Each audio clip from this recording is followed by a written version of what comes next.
Hi, my name is Wayne Dyer.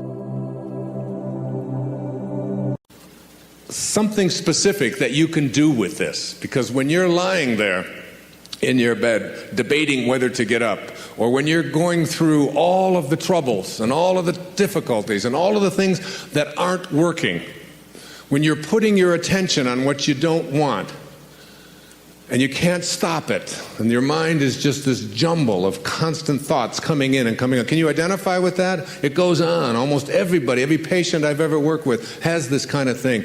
There is a way. There is a way. Close your eyes and just right across the screen, write the word God. G-O-D. God. The instant that you find yourself putting your attention on what you don't want or what doesn't work or what you don't like, the moment that you do that, God. And then take the G out, move it over to the left. And then take the D out and move it over to the right. And now what you have left is 0. The only number that can't be divided. The only representation of what your return trip is about. You're going back to 0. You're going back to a place of oneness that is indivisible. And then just hone in, just go right into the center of that 0. And then put your thoughts on what it is that you intend to manifest. Just like that. Just like that. In that simple little drill or practical thing that I'm offering you right there, it's what I do. It's how I handle it. I go in there and it's like I'll be thinking of, oh my God, I gotta fly over here and I gotta get over there and then I've gotta give a talk and then I've gotta get to this plane and my daughter over here and then my son is up in school and I don't know what the hell's going on over here. And it's like this jumble and I just go, God. No G, no D, 0. Move into the 0. Go into the place that's indivisible. That's your source. That's your return trip. And in that place, in that perfect, beautiful, soft, gentle, impenetrable place, you will no longer put your attention on anything that you don't want. It is so simple, ladies and gentlemen. This idea that is at the core of all of our teachings. I've been out there doing this for over 30 years now. Your Erroneous Zones was published 30 years ago. And what I've discovered is what Earl Nightingale told me when I was just getting started in this whole business. When something called the strangest secret. We become what we think about all day long. We become what we think about all day long. But more than that, understanding that your thoughts are real, that they have an impact.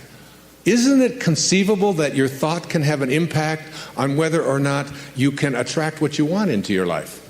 That you can extend it out into a universe which is perfect, which has no need for you to interfere with it, which is always doing exactly what it is supposed to do. No restrictions on it. And it always has been doing it, and it always will be doing it.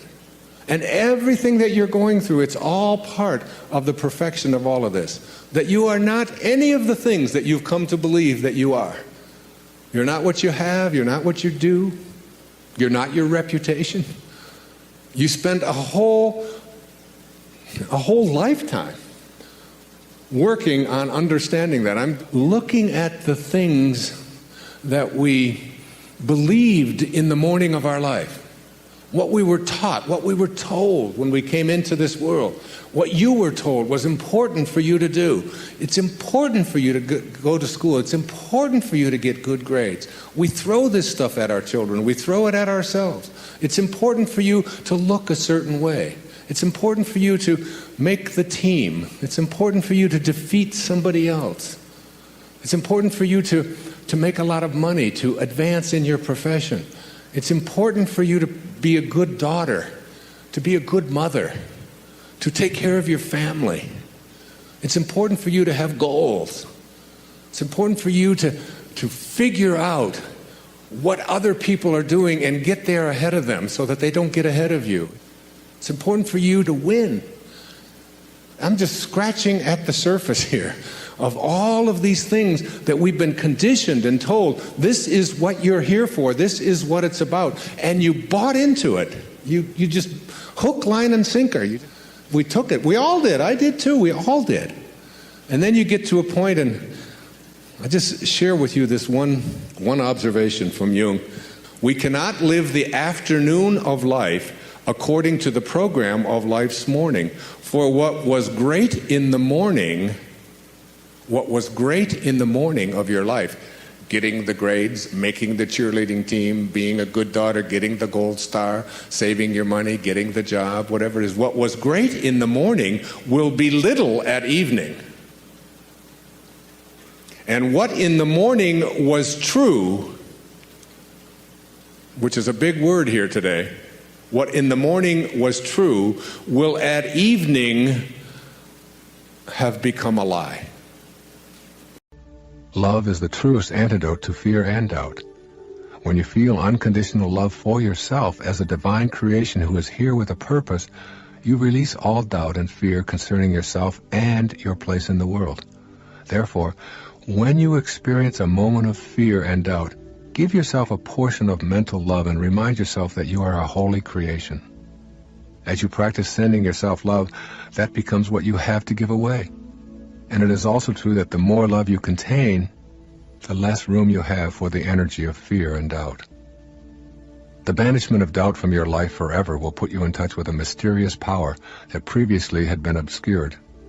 I encourage you to let go of the doubt that you were so carefully nurtured on and let in a new knowing. The famous Native American Sitting Bull described this power in the following words. He says, "Behold, my brothers, the spring has come. The earth has received the embraces of the sun, and we shall soon see the results of that love. Every seed is awakened, and so has all animal life. It is through this mysterious power that we too have our being." Notice that Sitting Bull refers to this power as love. That love within all things is also within you. Send doubt out of your consciousness and welcome knowing. This first key to higher awareness is also spoken of in the Bible, in Deuteronomy 30, verse 14. It is something very near to you, already in your mouths and in your hearts. You have only to carry it out. I leave the rest up to you. You have only to banish the doubt and carry it out. Banishing the doubt is the first of the 4 keys to higher awareness. The second is called cultivating the witness. There are many benefits from assuming this witness stance. I ask you to shift your self-perception and cultivate a higher aspect of yourself known as the compassionate witness. Rather than think of yourself as a human being who has thoughts, feelings, and behaviors, begin practicing stepping outside of yourself. So what does it mean to be the witness? Take a moment to reflect on how you view yourself. As you do this, think of what you might mean if you said, "I was thinking to myself." You'll find that the phrase implies that there are 2 people rather than one. One person is the I doing the thinking. The other person is the self receiving the thinker's thoughts. The I is talking to the self, which, when you really examine your inner dialogue, you know you do hundreds of times each day. When you cultivate the witness, you remove yourself from both the I and the self position. Here, from an invisible space outside of your physical body, the witness is detached from your emotions and feelings and behaviors. Here, the witness lovingly watches your entire life transpire. So why become the witness? In my world, nothing ever goes wrong. These words were spoken by Nisargadatta Maharaj in response to an interviewer who, in exasperation, asked Maharaj to talk about the problems in his life. It is for me the single most powerful affirmation I have ever heard. I use it every day of my life, and I have it posted strategically in my office as a daily reminder of its supreme value in my life. In my world, nothing ever goes wrong. Within all of us is the eternal, changeless dimension of our higher spiritual selves. This is the invisible I that talks to the physical self. This is the thinker of the thought. This compassionate observer is not revealed with scientific instruments and doesn't appear on autopsy reports. When you are genuinely able to live in that spiritual domain of the witness, then nothing goes wrong, because wrong is not possible for the witness. It is all in order. Nothing is questioned from that perspective. It is like being able to live in heaven, where eternity and the soul are, at the same time that you are within the physical body. But in this space, the body is not the focal point of existence. I am not suggesting that you need to sit in an ashram and discard all of your physical possessions in order to find this key to higher awareness, although that certainly is a possibility. Instead, I want you to consider how these words of nothing ever going wrong, of having no problems, and of living in a world of the changeless apply to your spiritual awakening. There is so much to learn from these ideas. Cultivating the witness will put you on the path where your higher, sacred self begins to influence your physical, ego self instead of the other way around. As Nisargadatta Maharaj puts it, give it your full attention. Examine it with loving care, and you will discover heights and depths of being which you did not dream of, engrossed as you are in your puny image of yourself. These are startling words describing the power and the value of cultivating the witness. The ordinary way of attachment and suffering can be changed when you learn to access and cultivate the witness attitude of detachment and observation. In order to cultivate your witness, you need to learn to observe your reactions in order to go beyond them. It is the going beyond that is the crux of the sacred quest. True awareness is a state of pure witnessing, without any attempt to fix or change that which is being witnessed. It is a kind of non-judgmental love that, by itself, is healing. Even if what you observe is sickness or infirmity, the compassionate witness notes the trouble spots and observes them with unconditional love. The absence of judgment in the act of observation itself contributes the appropriate energy of love that the situation needs. The more you can practice witnessing in this way, the more you will find that the mere act of non-judgmental witnessing will keep your life moving on its sacred quest. The mechanics of creation are such that where you place your loving attention and maintain it is where the wave begins making the shift from nowhere to now here. The name of God is I am. That I am. Now, every time you use the name I am, you are using the name of God. How do you use this name? In the book of Joel, there's a line that says, "Let the weak man say, I am strong." Now, one of the things that I want to leave you with here in the time that I have with you today is for you to become conscious of how you use this term, I am. So what I encourage you to do in terms of manifesting is to take out a piece of paper sometime when you're at home, and it sounds like a silly thing to do, but I want you to do it. I want you to write at the top of that page the word that. T-H-A-T, that. Okay? And under that heading, whatever it is that you would like to attract or manifest into your life, I would like you to just write that down. All right? So if it's a job that you want, if it's a relationship that you want, if it's a healing that you want, if it's abundance that you want to attract into your life, whatever it is, just place it underneath that. And come to a place in your life where it is spoken about in the book of Romans, in the New Testament. He calls those things which do not exist as though they did.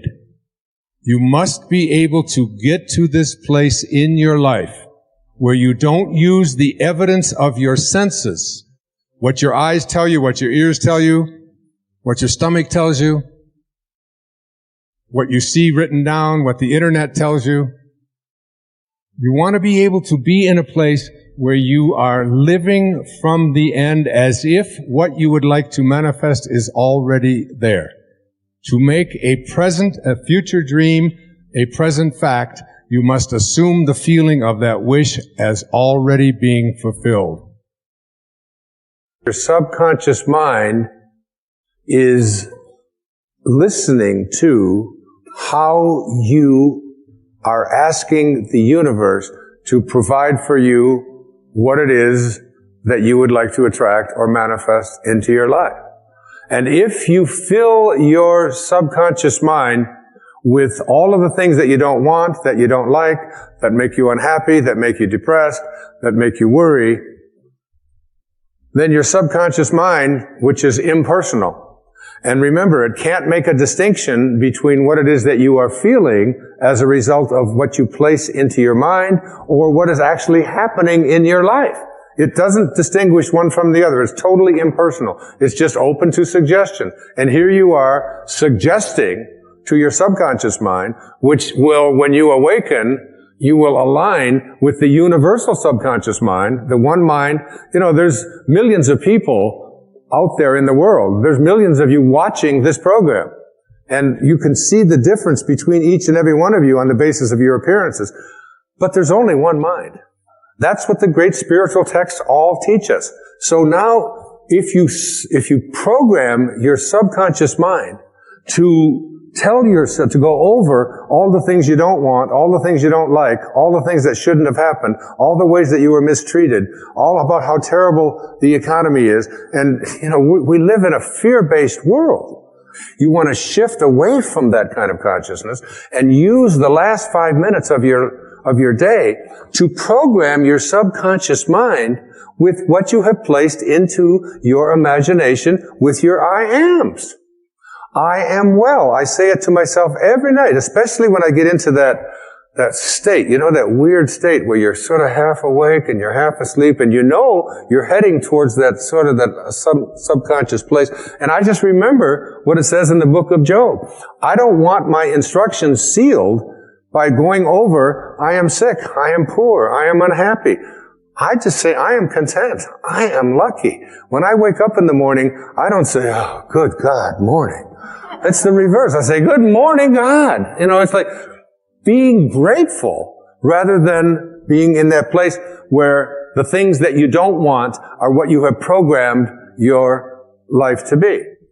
I always think of this as, you know, like you have a currency.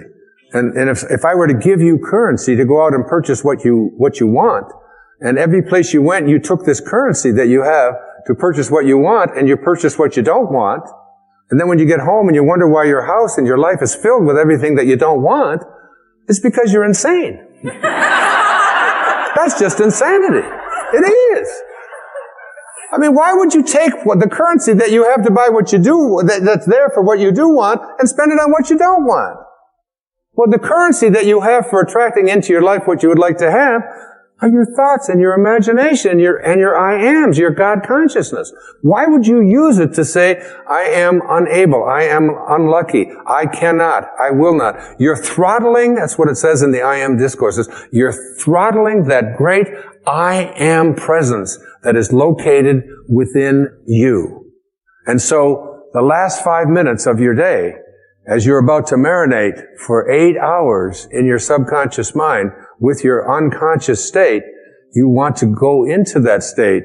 Even if your senses tell you, oh, this is where you're just fooling yourself and so on.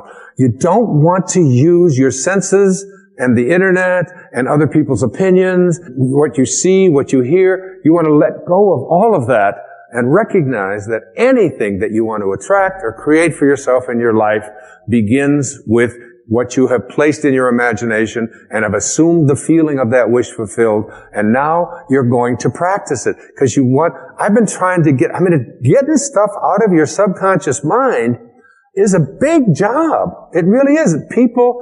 Most people are just not willing to do what it takes. I still can't get the Morse code out of my subconscious mind. I need to have a major deprogramming thing. There's that exit sign. It's always there. But that's just harmless. What isn't harmless is, placing into your subconscious mind all the things that you're reviewing about what you don't like, about what didn't happen, about who mistreated you, about how sad you are, about how this can't happen.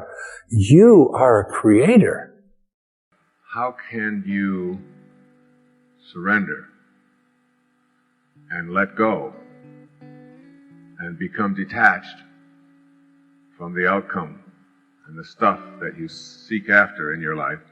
How can you do that and still have the things that you want come into your life? How does that paradox work? One of the things that I have learned in my own speaking is to let go of the outcome, to be unconcerned with the reaction and what's in it for me, and indeed to just surrender. And in my meditation before I speak, I always repeat the mantra endlessly over and over again, and I find myself doing this more and more in my life, and something that I urge you to do. I ask the question, how may I serve? Just, how may I serve? How may I serve? How may I serve? There are 1,000 people there. How may I serve them? It's like getting the focus off of what's in it for me and how do I look and whether I say the right thing and whether people like what I say and whether they buy things that I have or whatever.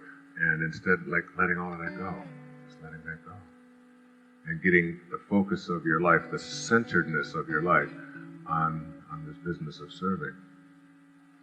And the irony of it is that when you get to that point where you're able to do it and let go of that outcome, all of the stuff that you chased after and worked so hard for and figured you had to have back here begins to chase after you and show up in your life. And it isn't you're no longer on the treadmill. It's like a surrendering.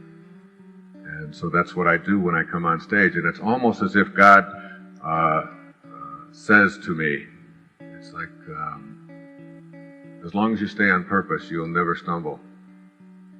And you'll know what to say. And when you get off of that, and you shift your alignment away from that, then you won't be able to do what you're doing. And the same thing happened in the writing of this Real Magic. For the first time in my life, I experienced what I have come to call automatic writing, where I left home and went off to Maui and sat down and in 8 weeks' time just produced this book without any struggle whatsoever, not one moment of struggle. And it just seemed to be there, and it seemed to flow. And I can type, like when I sit down and type a letter or a contract or anything that I might have to put out on a typewriter, I'm one of these kind of typists.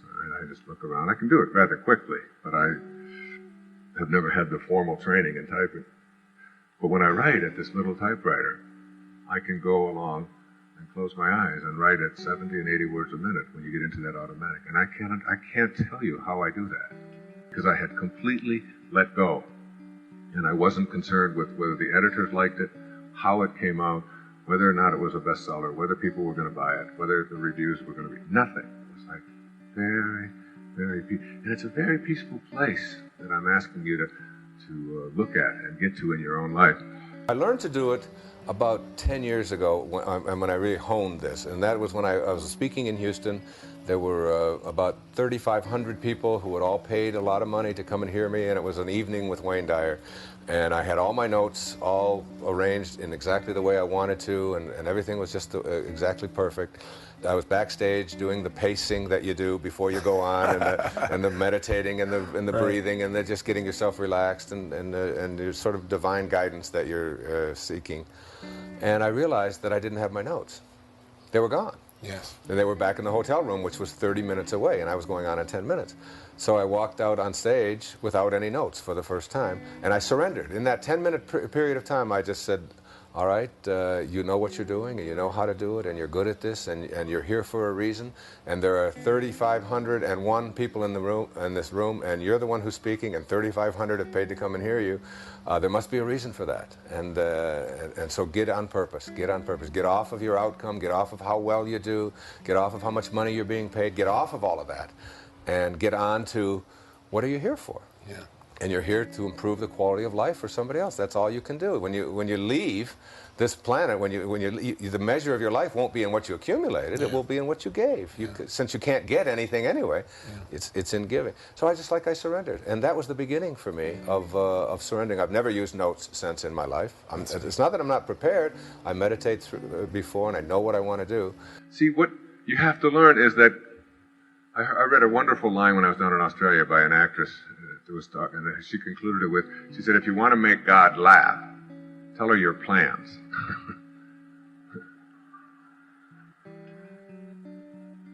See, God's plan works, essentially, and yours doesn't. Basically. It's like becoming a spiritual being really means shifting away from your plans and allowing yourself into this divine perfection.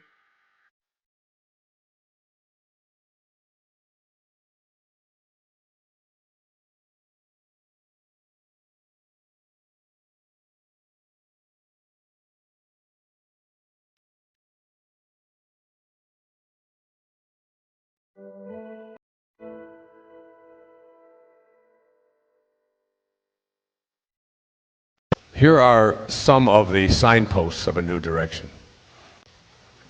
Your ego is less insistent on having attention placed on it.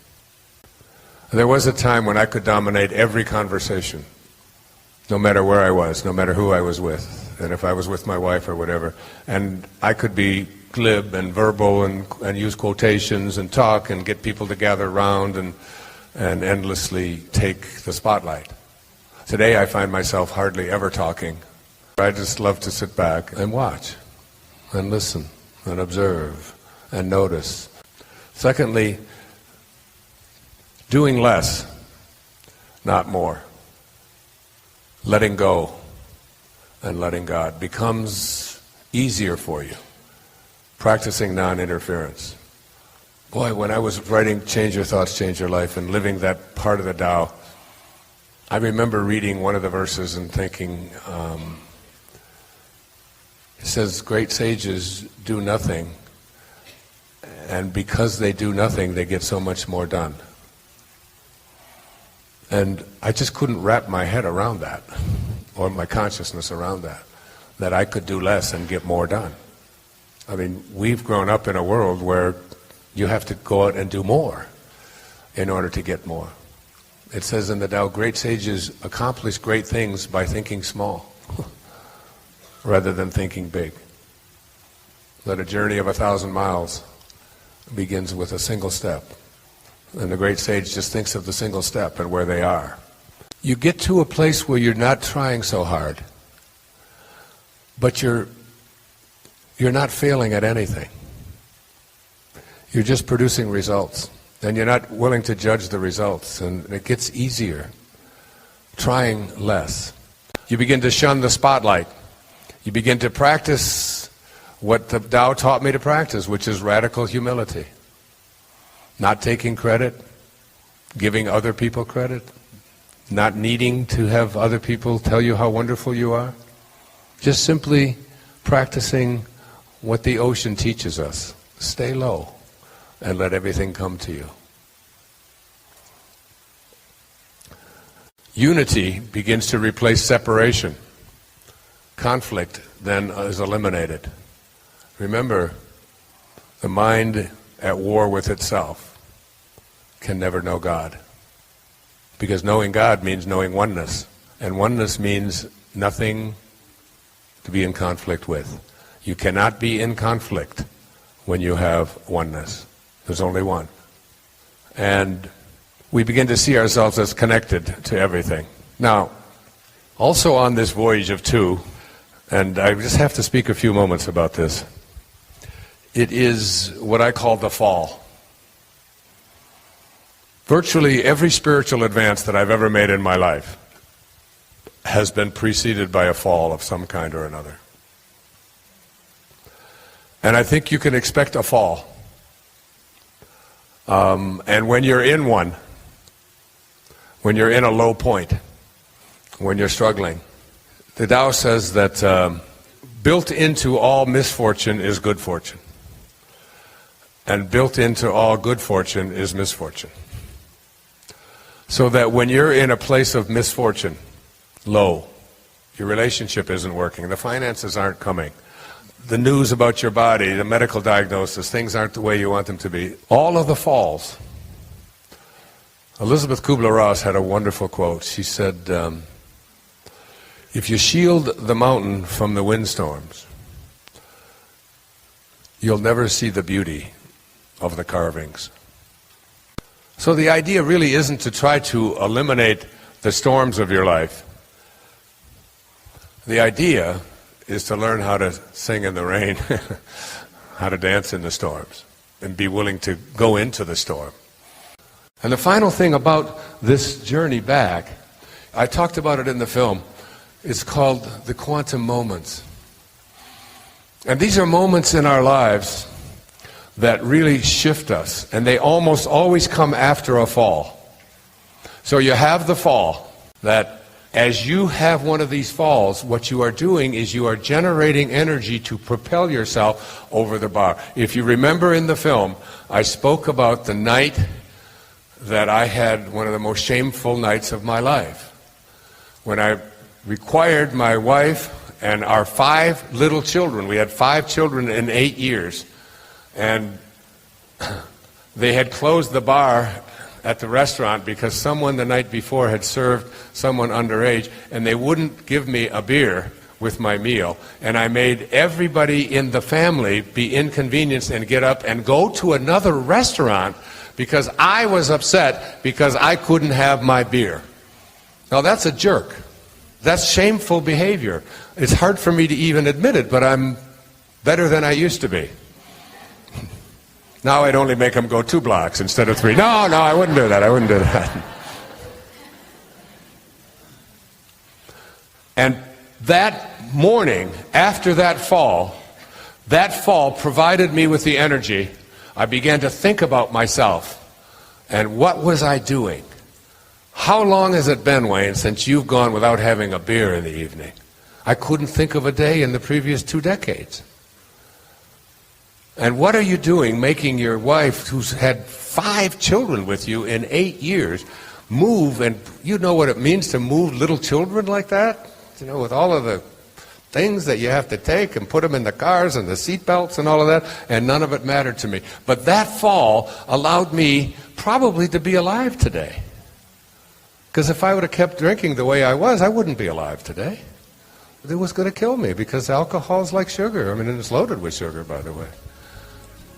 So these falls, when you have one, start looking for the energy and start seeing what it can bring to you as you move back.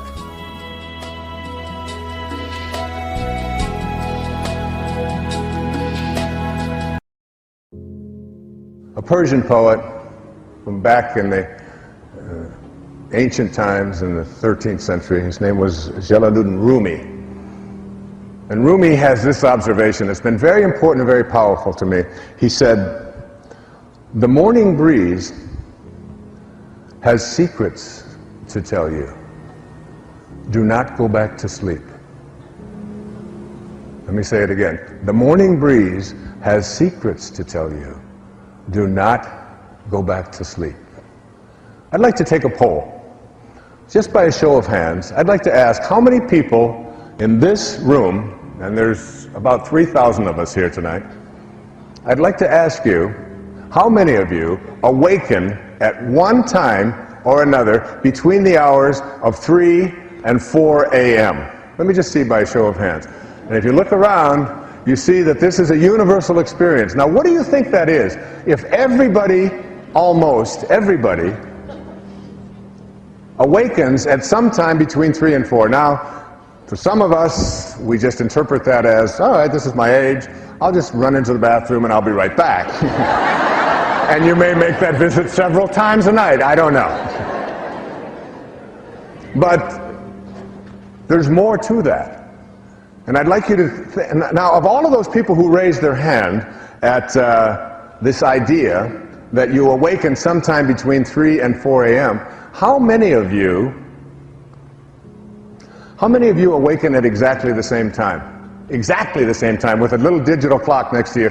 What is your time? 3:18. What is your time? 2:20. What is yours?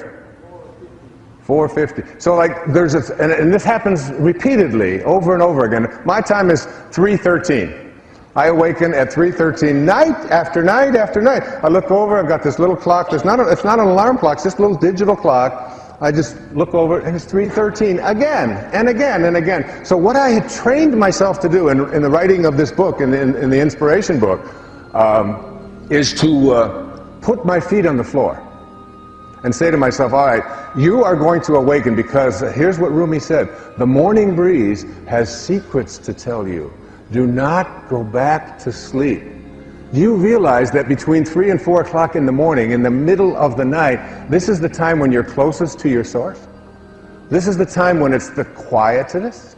It is the time when it's the most peaceful, when there are the least distractions. And of course, in Miracles it says the memory of God comes to the quiet mind. It cannot come where there is conflict. A mind at war with itself remembers not eternal gentleness. Eternal gentleness. That's what you came from. It beckons you back to be awake. It's the most creative time in your life. Try it. Take that moment that you are being called by your source and awaken, and force yourself to shake the cobwebs out. And if you can't, then put your feet on the floor and say, look, if I have to go back to sleep, I'm going to sleep with my feet on the floor.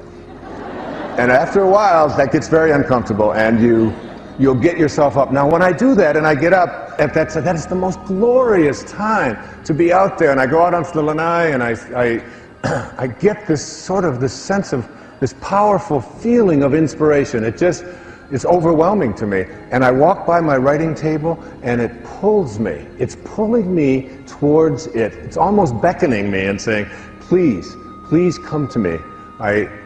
I want you to, and I sit there sometimes, and I literally wonder, where is this coming from? The words, they just flow, and I sit there and I write by hand. And as I'm writing and allowing this to flow through my heart and onto the pages, I just think to myself, I wonder what's going to come next. I wonder when it's going to come next. It's almost as if God is saying, this is why you're here.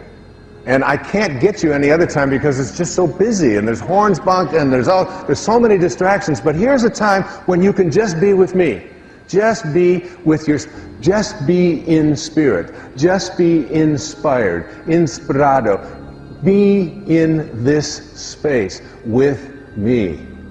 And I will then allow what creative juices that you have forgotten about because you edged me out for so much a part of your life. And here it is. And you'll find yourself getting the right ideas.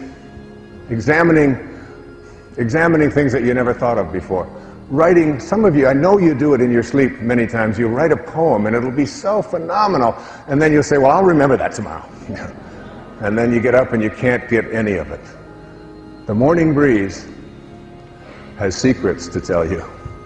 Do not go back to sleep. Use those hours. And forget about the idea that, let's see now, I went to bed at 11. And if I get up at 3, that means 4 hours, so I'm going to be 4 hours deficient all day long. I'm not going to be... Forget that. You've got an eternity to sleep. An eternity to sleep. And when you learn to meditate and get quiet and get peaceful, you can always, in 20 minutes time of meditation, any time during the day, get the equivalent of a full night's sleep. Don't go back to sleep. I have a very strong belief that everything that comes into your life is supposed to, and every condition of your life is part of the perfection of it, and that there's a blessing in all of it, and that there are no accidents, that it's a perfect, absolutely, totally perfect universe. Everybody that you meet for a reason. Everybody you're sitting next to, you're there for a reason. You can either take advantage of it or not. You have choices to make throughout it all. At the same moment, there's an opportunity in it, and I never look back with anything but gratitude for all that was handed to me, because I learned firsthand as a very young boy how to be self-reliant, how to take responsibility for myself, how not to blame other people for it, and to find something positive in it, and always did. Think of yourself as connected to and a part of it all, rather than someone who is being victimized or slowed down or abused by, or here it happens again. It's all part of the perfection of it all. That's a very nice, enlightening place to get to. It really slows you down. And it doesn't take away your ability to make choices. It takes away your wanting the world to be as you think it should be instead of as it is. That's what defines neurotic. That's what neurotic really means. To be wanting the world to be as you are rather than as it is. And for you to process it exactly the way it is. And if you see everybody as a teacher, then you ask yourself, what do I have to learn here? And it's like in that second that you're just about to be angry and go around and maybe even have a head-on collision or whatever, or maybe nothing, but still in a hurry, maybe at that moment that person is there. That person is there to teach you to slow down a little bit. Whenever you have a thought of, I don't have enough coming into my life, things aren't the way I would like them to be, I don't have enough money coming in, I don't have the right kind of relationship, that's all coming from a place of fear and a place of lack. When what I've learned to do is just go within and say, I am exactly the way I'm supposed to be, and everything that has ever shown up in my life showed up exactly on time, the same way the sun shows up on time every morning and the moon shows up every evening on time, that everything in this universe is absolutely perfect. There are no accidents in it, and the only choices that I have are how I'm going to process the things that have showed up in my life, the father that I had, the resentments that I had with him. I no longer have to have those. So the lowest stage of enlightenment is that stage where you look back on your life and you say, now I know why I had to be an alcoholic for those years. And now I know why I had to be in that relationship with my ex-wife. And now I know why I had to go through the bankruptcy. Or now I know why I had to create that cancer. Or that heart attack. Or whatever it was that taught me how to transcend that self-defeating behavior that I used to think I couldn't do anything about. You see? The second stage of enlightenment is when things like this are happening to you, you know there's a blessing in it. There's an opportunity in it while it's happening. You're smoking, and you know that there's something in this for me. You're going through a relationship difficulty, or you're having an accident, or you've gone through a series of illnesses, whatever it may be that seems to be a struggle for you in your life. While it's happening, you're looking constantly for what's in it for me? What can I get out of this? There's no mistakes out there. It's all being created for some reason. So that's the second stage. And that minimizes the suffering. Because you're looking for what's in it for you. How can I get something out of that? So that the person cutting you off, the way your children talk, whatever, you're not instantly threatened by that. You're constantly aware that these people are behaving that when there's something in this for me to learn. And I think I'll get it now. I think I'll get it now. Instead of waiting 6 years, suffering through it, and then seeing it. But there's a higher stage. It's the highest stage. In Zen they call it, before enlightenment, chop wood, carry water. After enlightenment, chop wood, carry water. It's the same. The only difference is that you're doing it from a totally new perspective of thought. And this dimension, the highest stage, what enlightenment really is, it's when you're back home again. Instead of pulling away from yourself, you're toward yourself. And this is what it is. You are able to get out in front of it. Play it out in the dimension of thought. And decide for yourself whether it's even necessary to bring it into form. You go from being the actor in your life, who is being directed by the events, the circumstances, and the other people in your life, to being the director at the second stage. And in the third stage, you become the producer of your life. So the bottom of this scale is 20. It's the very lowest thought that you can have. And it will always weaken you. Not only will it weaken you, but it will ultimately destroy you, such as its weakness. It's, at 20, it's shame. So if you are using shame on yourself, or you're using shame as a way of parenting, or working with others, what you are doing is you are always using an emotional energy that will weaken. The emotion that accompanies shame is called humiliation. And the life view is one of misery, and the God view, the view of God, is one of despising. God despises us. We are ashamed. There's something wrong with us. The next level up, which is very, very low and will always weaken you, is 30 is guilt, feeling guilty. The emotion that accompanies it is blame. The God view is one of God as vindictive. God is punishing. And the life view is one of life is evil. There's something wrong with life. The next level up is one that's called 50. And this level is the emotion that accompanies that is despair. So that apathy and despair go together. The God view is one of God as condemning. And the life view is that life is hopeless. There's not much that we can do. The next level up is 75, which still weakens us. It's grief. The emotion is regret. God's view is disdainful. And the life view is one of tragic. Life is tragic. We are now moving to 100, which is called fear. And the emotion that accompanies fear is anxiety.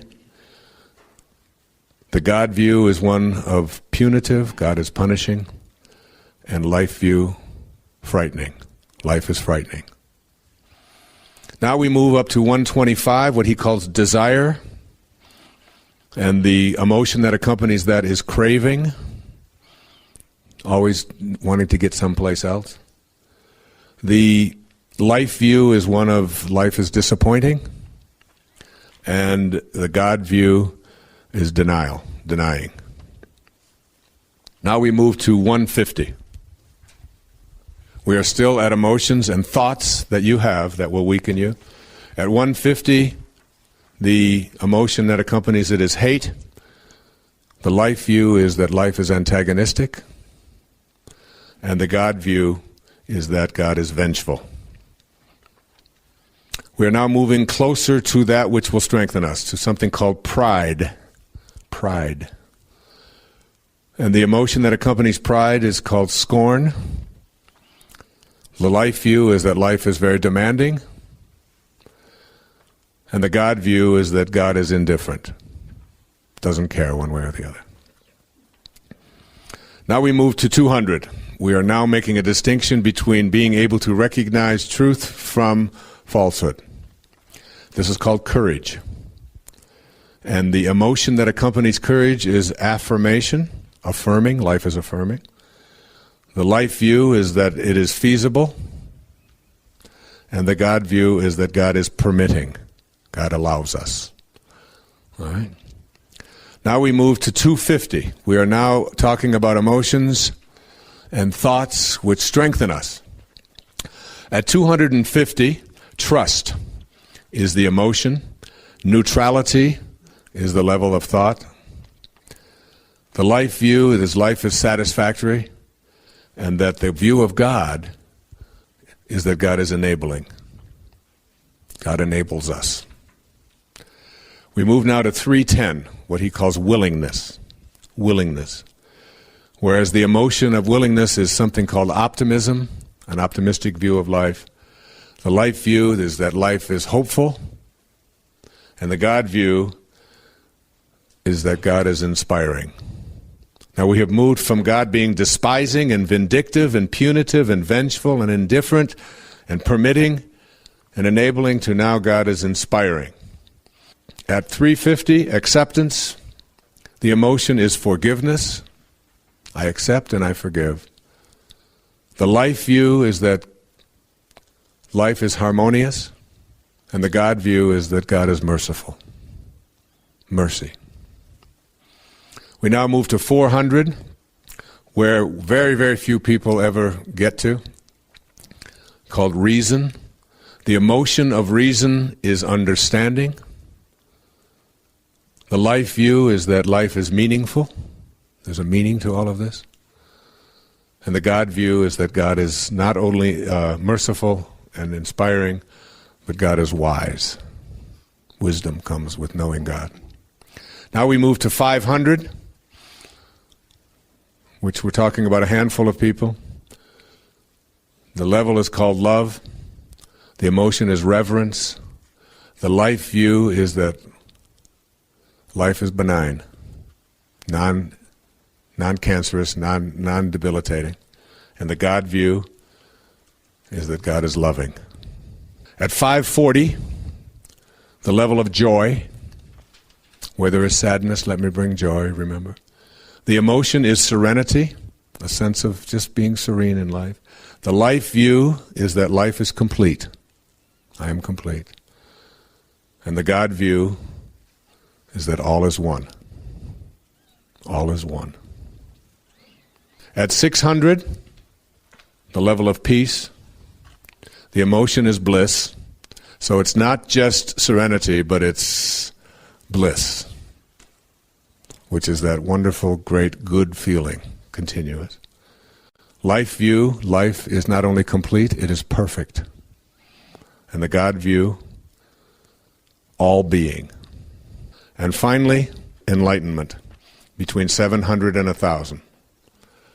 The emotion that goes with the sense of enlightenment is what he calls the ineffable. Ineffable. Life view, everything is. There's no judgment. And the God view, self. The self is God.